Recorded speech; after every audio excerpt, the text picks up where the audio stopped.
Welcome back. You're watching PVO News Hour. Well, one of our top stories tonight, not the top story, but the second top story from memory, I've got a 15-second memory, was very much this area of police. The police alert in relation to terrorism, given global events, has gone up too high.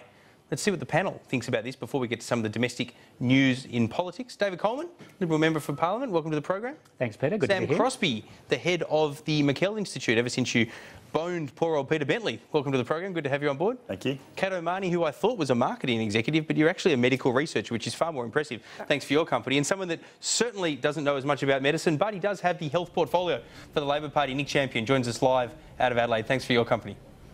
Thanks, Peter. I sure appreciate Hell the of an introduction. All right. We will talk about health in a moment. We'll see if we can get you and Kate at loggerheads. But let's start on this terror alert. David Coleman, my question for you, and then I'll go to Nick Champion. I want to get political responses to this. Sure. Why would we have had the national alert raised to high last year when the police alert was still at medium but has now finally gone to high? Shouldn't the police alert go to high before the general alert? Oh, Peter, look, I wouldn't want to second-guess the AFP in this space at all. I mean, I think that... Isn't that just common sense? Well, look, you know, the AFP are the people with the best information here, and I certainly wouldn't pretend to be in a better position than them to make these calls.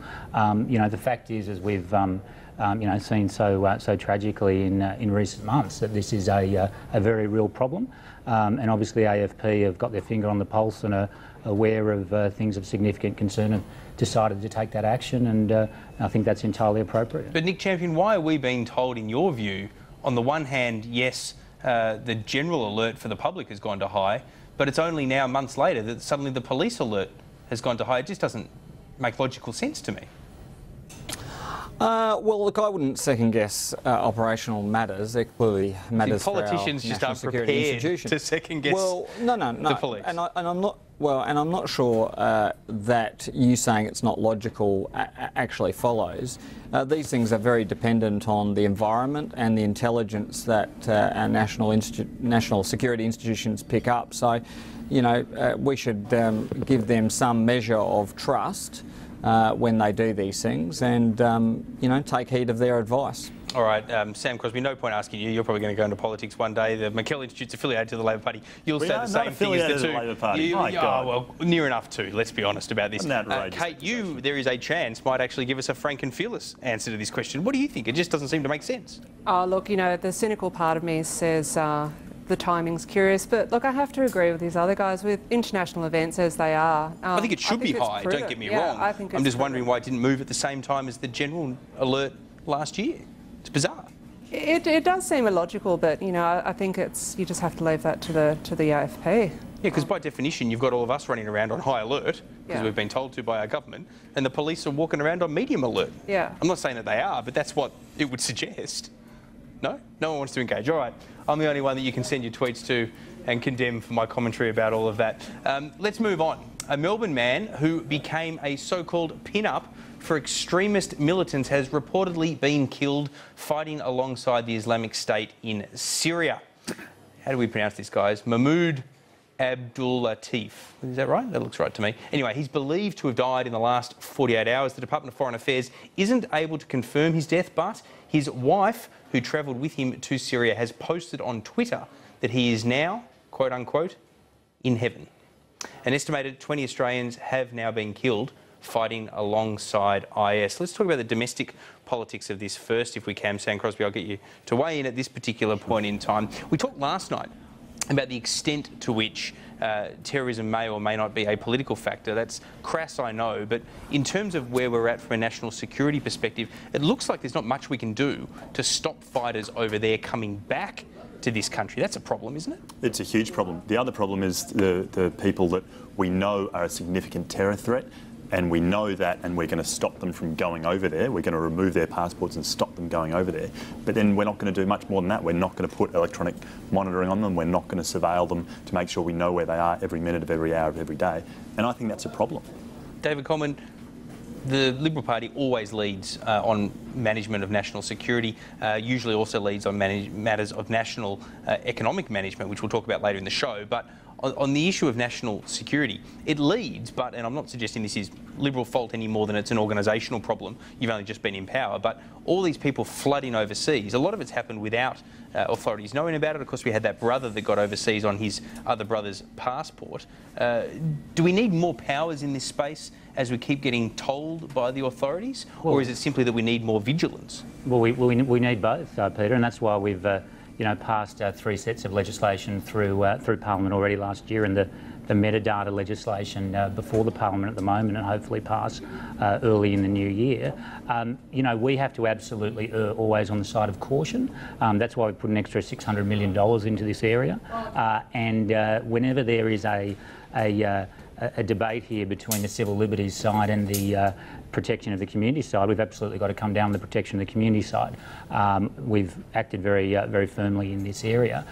It is an absolute tragedy that we've got this, admittedly small but nonetheless significant number of people that have travelled to Syria and other places to join these horrendous jihadist groups, and we have to have the full arsenal of surveillance measures, of resources for the police and so on, and that's what we're focused on. Nick Champion, you've now got a health portfolio on the front bench for Labor, but you've still got the Deputy Chair, I think, of the Foreign Affairs Committee. You're interested in these issues, long have been. How do you think the conflict against IS is going? I mean, are they getting substantially pushed out of Iraq? And even if they are they in a situation where Syria is the kind of stronghold that they can just haul up in because nations like ourselves aren't really going to be going beyond the Iraqi border? Well, look, I think IS presents a challenge, I think, to the whole Middle East, and clearly we have a fracturing of Syria and Iraq, and that has to be dealt with, and has to be dealt with effectively. There has been this problem with foreign fighters flowing from the Arab world and from Europe and from Australia into these areas.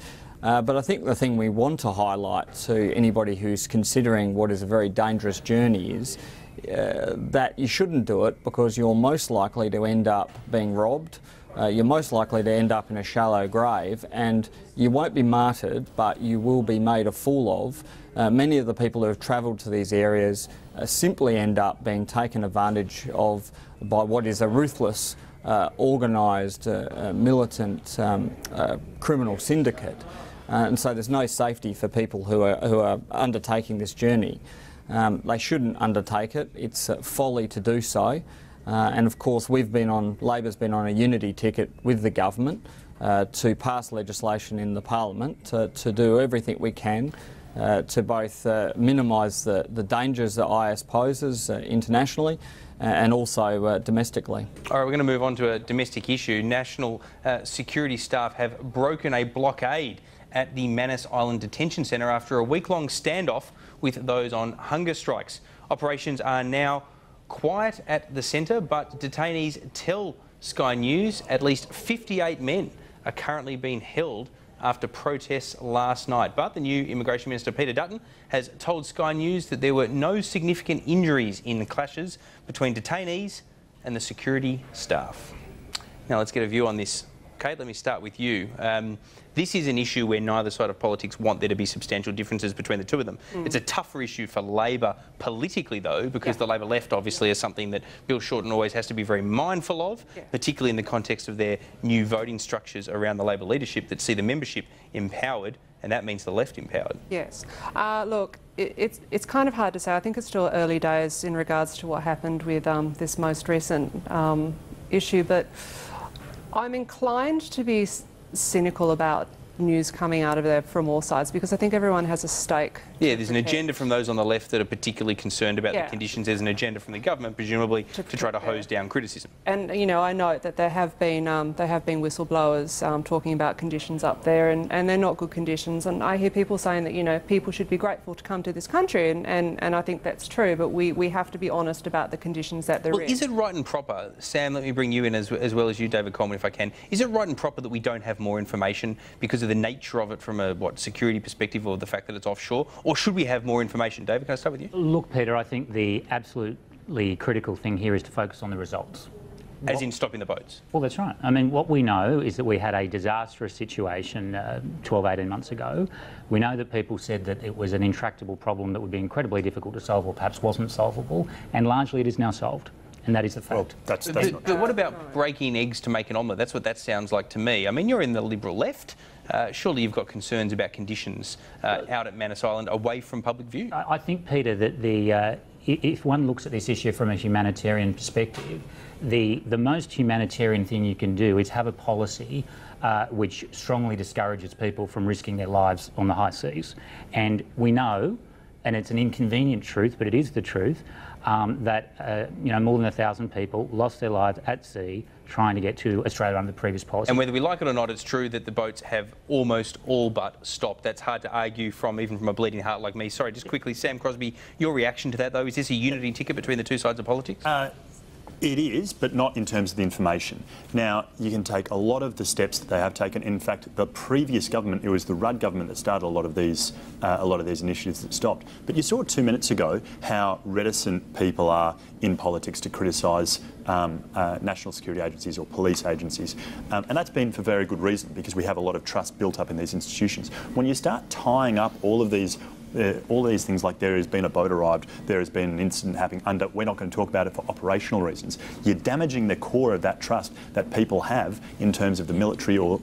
No right to reply. It's the news hour. We've got to move on. You're watching PVO News Hour. When we come back, we'll talk about it during the break. What happened today in the lead up to the Queensland election? That's the big question. We'll look at it when we come back.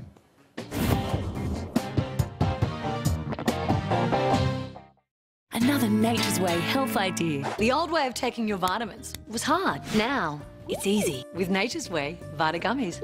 Vita Gummies combine key vitamins and minerals with delicious fruit flavours. There's a family multi with 14 key vitamins and minerals, omega-3, fibre and vitamin C. So say goodbye to hard vitamin tablets and hello to yummy Nature's Way Vita Gummies. Vitamins never tasted so good. Only from Nature's Way.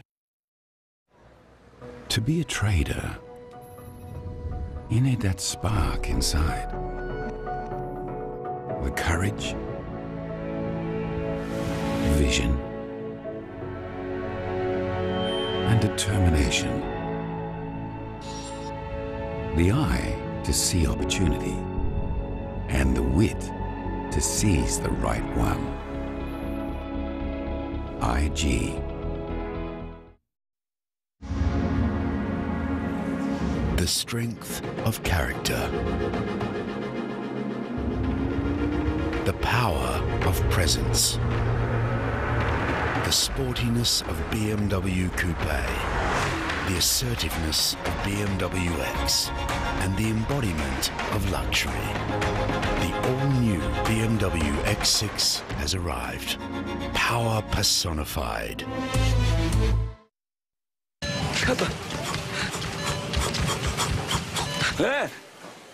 Do you need some help?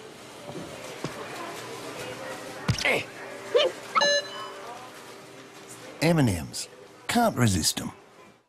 Good afternoon, Real Insurance. How can I help you? Hi, your ad for life insurance says I can take cover out over the phone. That's right. Would you like a quick quote? Yes, please. To give you a quote, I just need to get your age and your smoker status. I'm 32 and a non-smoker. So if you apply for a $200,000 benefit amount, your premium could be just $2.92 per week. Plus, for a limited time, you'll receive a bonus $100 prepaid Visa card after you take out a policy. Perfect. Call us now on 1300 303 459 or search Real Life Insurance. Can we use magic to get there faster? At Hitachi, we're inspired by challenging questions. That's why, using our advanced transportation systems and information technologies, we're creating integrated solutions to help cities ease the growing pressure on their transportation networks. Today and tomorrow. Hitachi Social Innovation. It's our future. Hitachi, inspire the next. You could change the world, celebrate triumphs, and become legends. Are you ready? Empire 4 Kingdoms, now on the App Store and at goodgame.com.au.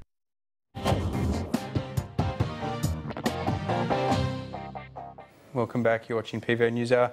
My news director suggested I read out some tweets. Let's just randomly pick one. Is that shite show, PVO News Hour, still on? Yes, here we are. Feel free to tune in, or anyone watching that was engaged in that Twitter conversation, let Zoz know we are still on the air. We're going to continue with the panel's views on a range of issues, mostly in the economic space, a little bit in health, though. I certainly want to talk to Nick Champion about health now that I've got a medical researcher sitting next to me to verify his claims. We'll do all of that in a moment, but first, let's take a look at the top stories today. Prime Minister Tony Abbott has denied reports, as he would of course, of a rift between him and the Treasurer Joe Hockey over cuts to the Medicare rebate, that is. The terror alert for attacks against Australian police has been elevated to high, where it was for the rest of us for many months now, in light of recent world events. Baby Gammy, the child at the centre of a surrogacy scandal in Thailand last year, has been granted Australian citizenship. All right, let's take a look at the Queensland election before we get the panel's reaction to that and other economic news from around the world. The Queensland opposition leader has launched her party's election campaign in Ipswich with the help of federal opposition leader Bill Shorten. Sky News reporter Elizabeth Tilley was there and she followed this report.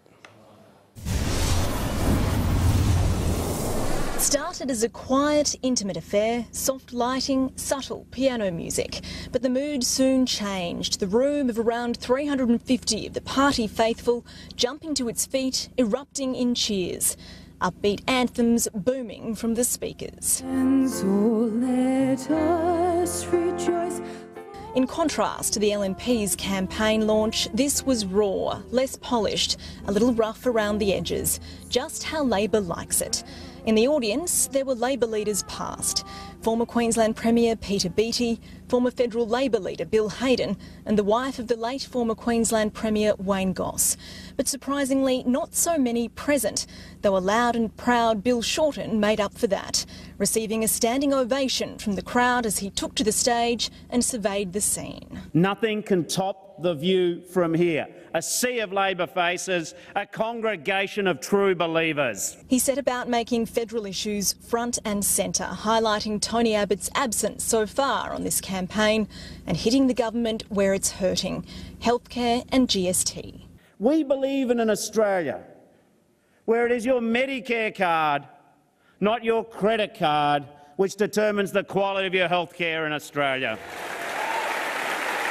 Then it was Anastasia Palaszczuk's turn to steal the show, playing on the party's comeback after its crushing defeat in the 2012 election. It has been sheer hard work that has brought us back into the contention for this election, that has put the wind at our backs. And it is even more hard work that is going to sweep us forward to election day. There were promises, some new and some we've heard before. Of the $700 million or so in new money announced, most will go to jobs, training and TAFE, including $240 million over 4 years to fund training schemes. The rest will go to the reef and the regions, with a $390 million fund for regional infrastructure. Labor's better way for Queensland starts where it must, with jobs. There are no big-ticket promises here and the total spend isn't startling, but we knew that would be the case. Anastasia Palaszczuk has made it clear from the beginning that this would be a modest campaign with modest spending commitments, and all paid for without selling assets, raising taxes or cutting jobs. A vision for Queensland from a party leader used to facing defeat. Elizabeth Tilley, Sky News. Genuinely tough last name that I figure if I don't say it, come the end of January, I won't ever have to say it again. All right, well, the Premier, Campbell Newman, denies that he's trying to one-up Labor by promising Queenslanders $80 million in tourism funding in yet another big spending election announcement. Sky News reporter Cameron Price is following the Premier and has to do so till the end of the month, and he filed this report. The set of Hollywood blockbuster Pirates of the Caribbean 5 and international TV show Mako Mermaid provided the backdrop for today's campaign announcement. $80 million for the tourism sector, aimed at bringing business to the state. The majority of that money to go to a tourism fund, bringing movie productions, major events and sporting competitions to Queensland, and with them, visitors and jobs. This is all again about jobs. Jobs in tourism, jobs in film and TV, jobs created through major events, because we have had strong financial management from this government, we can afford to do this. Another $20 million announced to go to encouraging people to take driving holidays in the state. Meanwhile, day 15 and still no sign of the Prime Minister on the hustings, the Premier admitting he isn't expecting Tony Abbott here before polling day. This campaign is about state government issues. Okay, it is not about Mr Shorten. Campbell Newman is a very strong Premier. He's got a strong team with a strong plan for a stronger Queensland, and he wants to run his own race. Will you be heading to Queensland? He wants to run his own race. Today's announcements bring the total amount pledged to tourism to more than $200 million. There's a reason for that. 9 marginal electorates rely on the tourism dollar. It is an issue that could decide the election. On the Gold Coast, Cameron Price, Sky News. All right, let's get the panel's thoughts on the situation in Queensland. David Coleman, you must be hoping that the Prime Minister goes up and campaigns in Queensland because it gets him out of New South Wales. Oh, Peter, look, I think the Queensland election is obviously about what's happening up there in their state politics, and it's unusual, though. Let's be honest, it is unusual. Jokes aside. Oh, look, no, Peter, the federal government has made a very positive contribution to the state of Queensland. I mean, getting rid of the carbon tax saves the Queensland government over $100 million a year. The environmental approvals that were stuck in logjam for years have now been put through by Greg Hunt, and you know, of course, there's a range of other areas, big infrastructure projects, about $13 billion, in fact. Wouldn't that be a good reason to wheel out the Prime Minister and take full credit for it? Well, Peter, you saw the Prime Minister was with Mike Baird in Sydney today, and again, another tough decision that we've taken in building that Western Sydney airport, which has been needed so desperately for so long, and we've made a very positive contribution. Wouldn't really say it's a tough decision, no. Oh, well, hang on. Let me get Nick Champion's reaction to this, and then we'll come to the rest of the panel. Nick Champion, David Coleman makes a fair point. State politics is about state issues, yet Bill Shorten's trying to hog the limelight no matter where he goes. He did it in Victoria. He's doing it in Queensland now as well. Will he do it in New South Wales, where the results likely to be starkly different to the other two? Well, I'd struggle to remember a campaign where the federal leader of each respective party hasn't made at least one journey to that state during an election campaign. It's I don't recall Julia unusual Gillard being too welcome around the country when she was Prime Minister.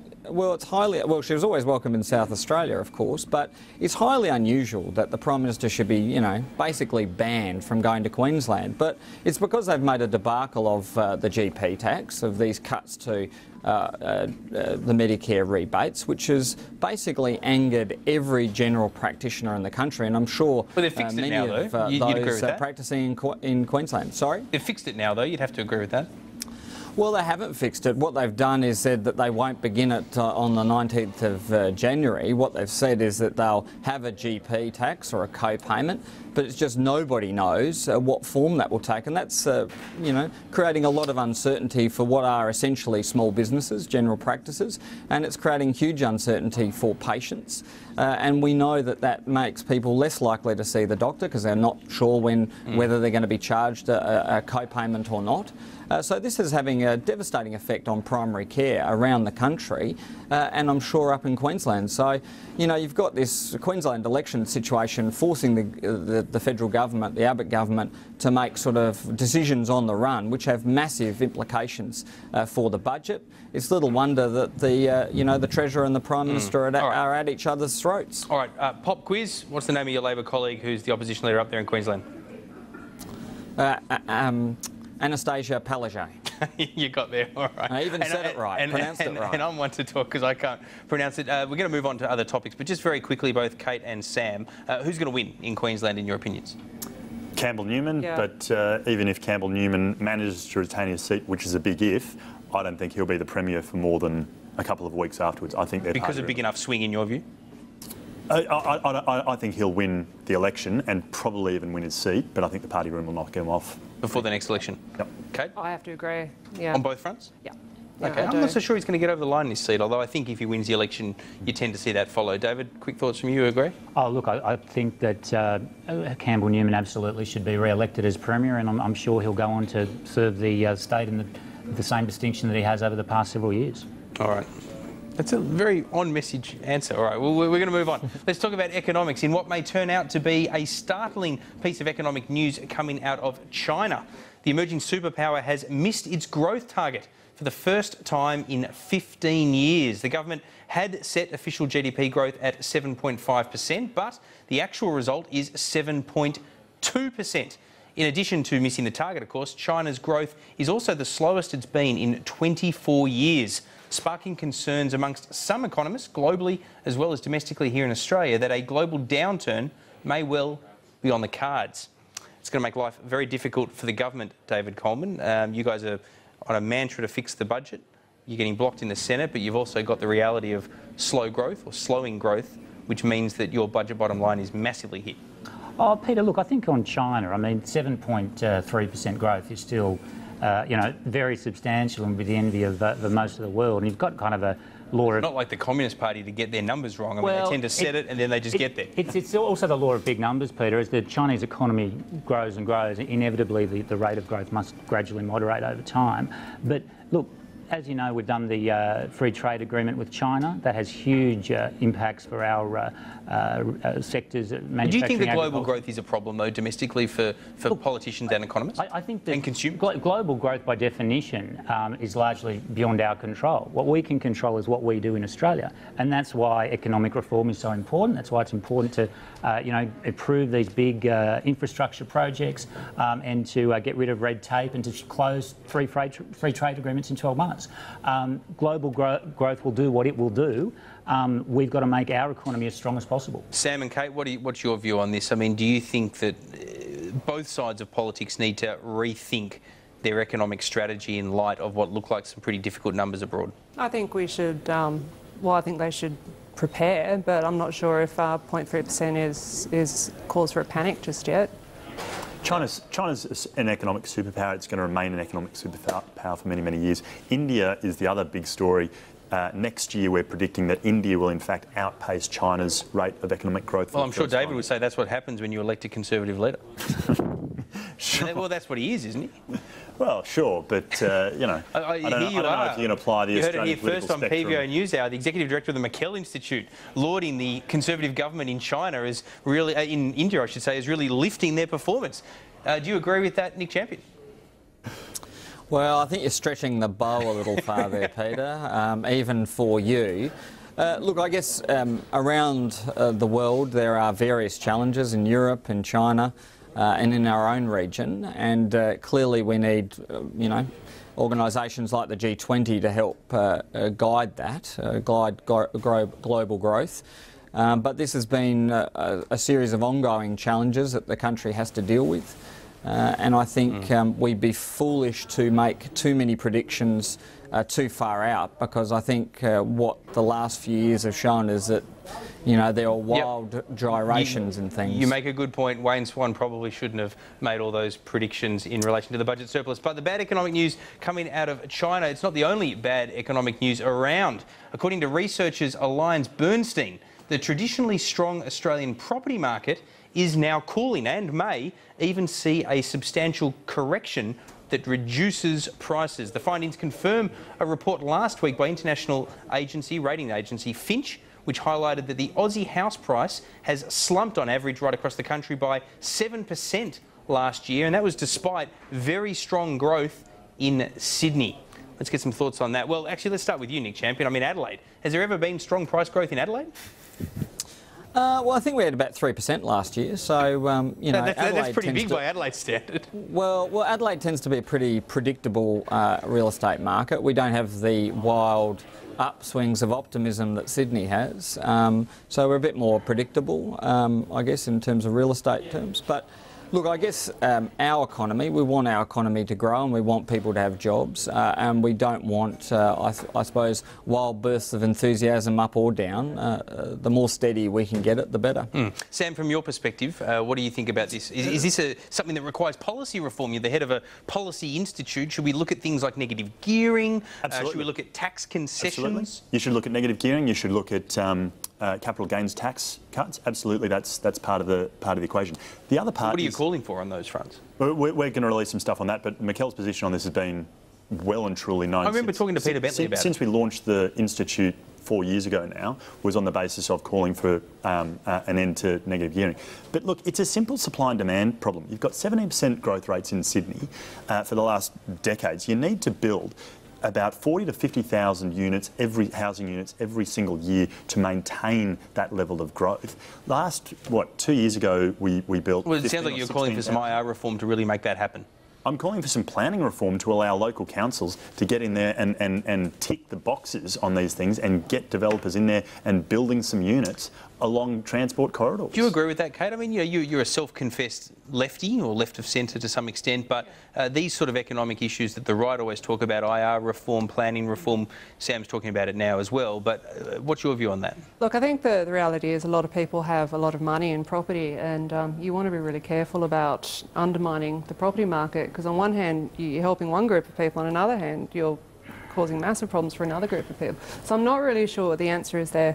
I do run a property blog, but it tends to focus on the Sydney market, and you're right, I mean, Sydney is out of control. I mean, Well, where's it going in your view? Is it going down like these rating agencies say it might? Look, it really depends on the level of the market. The top end of the market hasn't actually seen a lot of growth. There's been some stuff has moved, but it hasn't seen a lot of growth. But up to, you know, the sweet spot, particularly in, you know, North Shore, eastern suburbs, anything under 1.5 is just moving like that, and I'm seeing unbelievable rents being achieved for some houses too. David? Oh, look, I mean, I think these predictions around the property market are made periodically and, you know, very regularly, and it's a tough market to predict. You know, the RBA's had some concerns about Sydney and Melbourne prices for some time, largely because rental yields are at quite historically low levels, which suggests that the value of the assets is high relative to the income they produce. Look, I certainly agree with Sam around releasing housing. We do need to encourage state and local governments to be proactive about getting housing out there, and we need a strong economy, and job creation helps to underpin a strong housing market as well. All right, hold that thought. We're going to completely shift gears when we come back from the break and talk about sport. I was tempted to perhaps get rid of Nick Champion and narrow down the panel. I've seen him try to throw a football, but we'll give him a chance to offer some views on sport. Stay with us here on PVO News. James Bracey will join the panel to discuss sport when we come back as the locals continue their strong start at the Australian Open.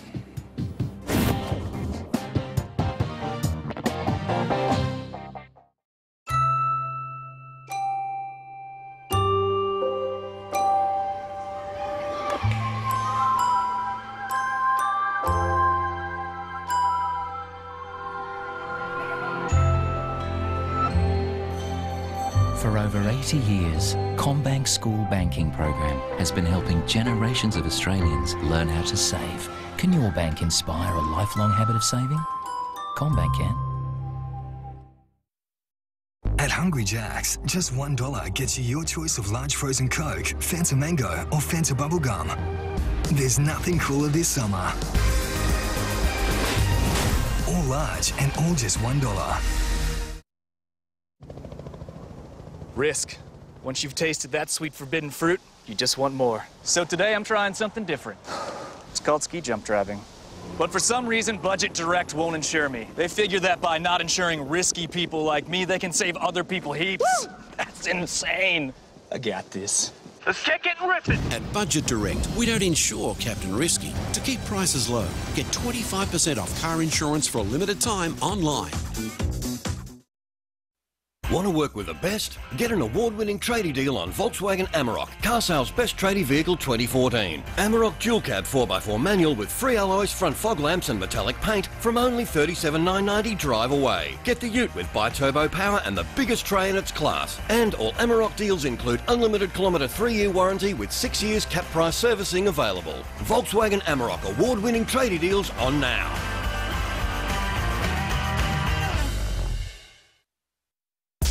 Hotels Combined quickly compares hundreds of hotel booking sites and combines them into one simple search. So finding the best deal is easy. Save on your hotel at Hotels Combined or download our free app today.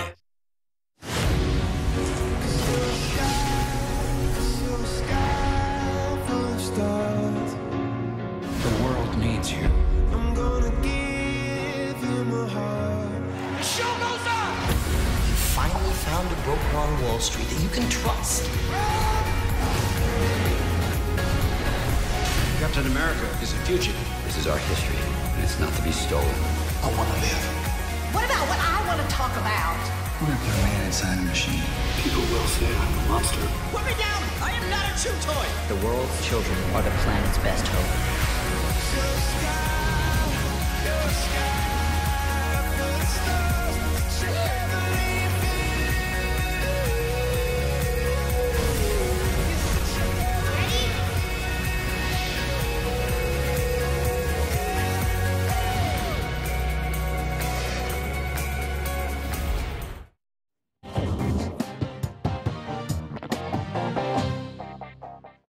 Welcome back to watching PVO News. We're going to get to sport with James Bracey in a moment, but just a quick question for you, Nick Champion, that emerged through a little bit of research during the break. You said you couldn't remember the time that a leader didn't turn up to a state election campaign. Apparently Julia Gillard didn't turn up at the WA election campaign in 2013. Your reaction?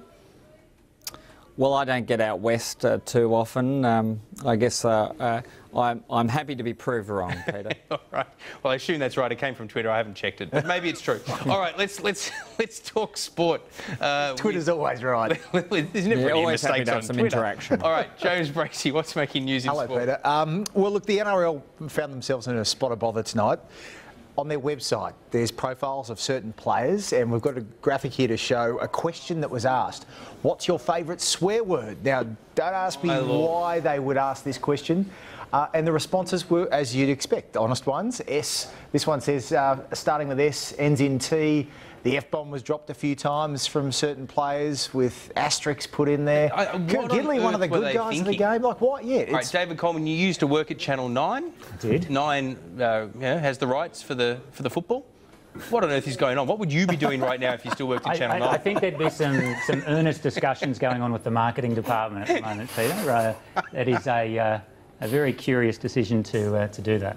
Isn't it sort of like it's a website that kids, like, if you want to go on and read about your favourite player, you go on there and read about your favourite player. Oh, what's your favourite swear word? Like, it boggles the yes, mind. It does. It's just, yeah, bizarre. Well, your assignment, if you choose to accept it, James Bracey, is to find out who authorised this, and then we can name and shame them on this show tomorrow night. I'd invite them on, but I'd be worried what they might say. All right, what else is making news? The Aussies doing well at the Aussie Open, which is always nice. It's round one. They all landed very well at the opening round of the draw tonight. Leighton Hewitt's on court at the moment against a Chinese wildcard. He's one set up, which is good news. Today, Sam Stosur won straight sets. Sam Stosur winning is a very good thing because we know when she loses quite dramatically. So today, she did the job. Easy straight sets win. Casey Dellacqua, another winner today as well. That's on the back of Yarmila Guy DeSova.